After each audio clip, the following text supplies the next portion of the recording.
পেইংটনের second দিনে দিনটা শুরু হলো দারুণ একটা ব্রেকফাস্টের সাথে। হোটেলের গ্রাউন্ড ফ্লোরেই ছিল একটা ডাইনিং হল, আর এখানেই মালিক নিজে এসে ব্রেকফাস্ট সার্ভ করবে। সকাল 10টার মধ্যে আমাদের ব্রেকফাস্ট টেবিলে আসতে বলেছে, আর আমরা এখন অপেক্ষা করছি ওরা ব্রেকফাস্ট গরম গরম প্রিপেয়ার করে আনবে। আর এখানে কিছু সোভিনিয়ারও ছিল, এখান থেকে পারচেস করা যেতে পারে। বেশ সুন্দর করে সাজানো গোছানো আর সমস্ত কিছু অ্যারেঞ্জমেন্টস করা। চা, কফি, দুধ কোনো কিছুরই অভাব নেই। এখানে খুব সুন্দর সুন্দর ফলের পটস ছিল, ক্রসা ছিল, নানান রকমের গ্র্যানুলাও ছিল। তো সব মিলিয়ে খুব ভালো একটা ব্যবস্থাপনা ছিল এখানে। ব্রেকফাস্ট মেনু যেহেতু আমরা আগেই সিলেক্ট করে রেখেছিলাম, তো সেরকমভাবেই আমাদের ব্রেকফাস্ট সার্ভ করেছিল। গরম গরম ব্রিটিশ ব্রেকফাস্টের সাথে পেইংটনের দ্বিতীয় দিনটা শুরু হলো। Hello friends and family, welcome to another blog of Bilete Biraj. Rail station আর বাস স্টপে ঠিক 5 মিনিট দূরত্বতেই ছিল আমাদের হোটেল। আর এখন আমরা অপেক্ষা করছি বাসের জন্য। স্টেজ কোচের বাসে চেপে চলে যাব ব্রিক্সামে। লাস্ট ব্লগেই তোমাদের বলেছিলাম যে ইংলিশ রিভিয়ারার 3টে ছোট টাউন আছে, আর তার মধ্যে একটা টাউন হলো ব্রিক্সাম। তো সেই শহরেরই আশেপাশে কিছু জায়গা ঘুরে দেখব।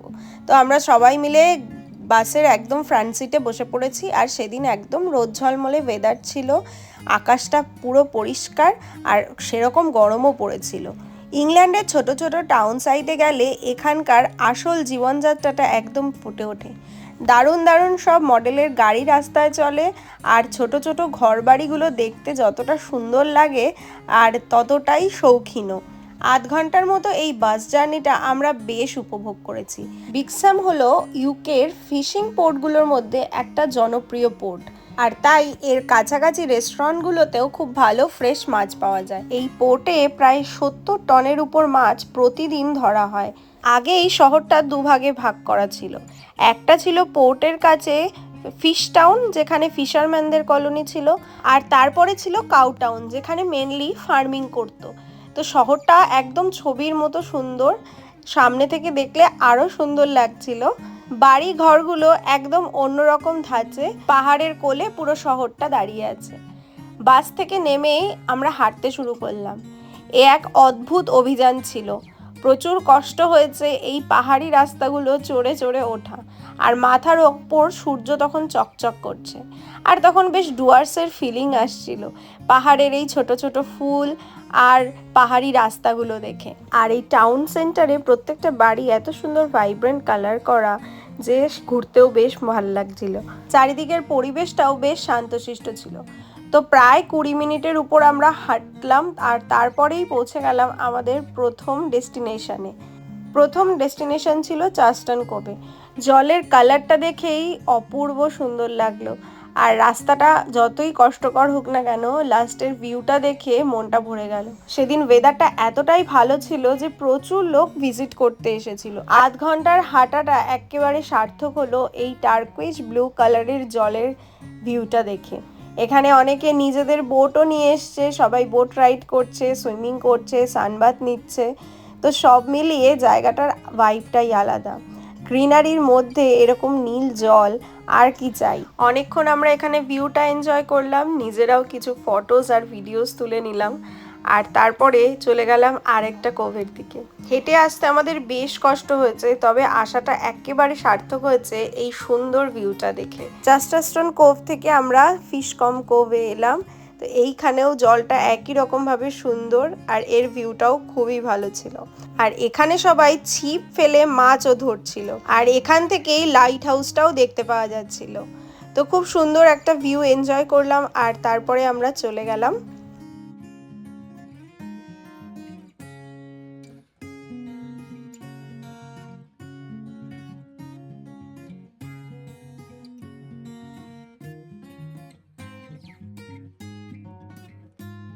এরপর আমরা আরেকটা সুন্দর সমুদ্র তটে যাব, আর তার জন্য বাসে করে কিছুটা দূর এগিয়ে গেলাম, আর সেখান থেকেই একটা জঙ্গলের পথে হাঁটতে থাকলাম।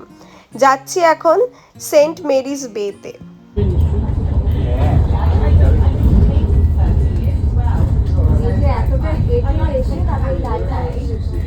বাসে যেতে যেতেই আমরা দেখলাম ব্রিক্সাম ব্রেকওয়াটার আর তার লাইট হাউসের ভিউটাও খুব অপূর্ব সুন্দর লাগছিল হারবারটা দেখতে।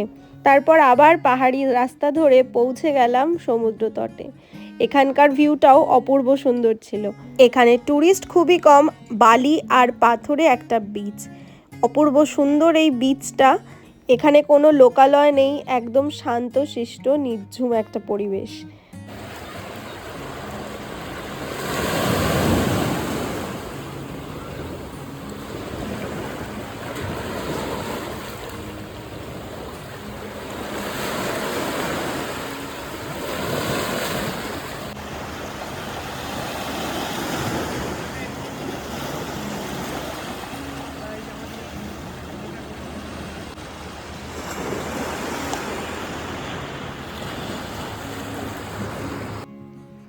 আর ড্রোন শটটাও খুব দারুণ এসেছে, জলের রংটা অপূর্ব সুন্দর লাগছিল, আর গুটি কয়েক লোক সেখানে চোখে পড়েছে। তাই এই জায়গাটা আসতে যতটা কষ্টকর ছিল ততটাই সুন্দর। এর সাথে আজকের ব্লগটা এখানেই শেষ করছি। সেকেন্ড ডেতে আর কি এক্সাইটিং কাজ করলাম সেটা দেখার জন্য অবশ্যই চোখ রাখবে বিলেতে বিরাজের পেজে। সবাই সুস্থ থাকবে, ভালো থাকবে, সাবধানে থাকবে। দেখা হবে নেক্সট ব্লগে। ভিডিওটি কেমন লাগলো কমেন্টে অবশ্যই জানাবে, আর ভালো লাগলে লাইক করবে। Stay tuned and thanks for watching. Bye bye.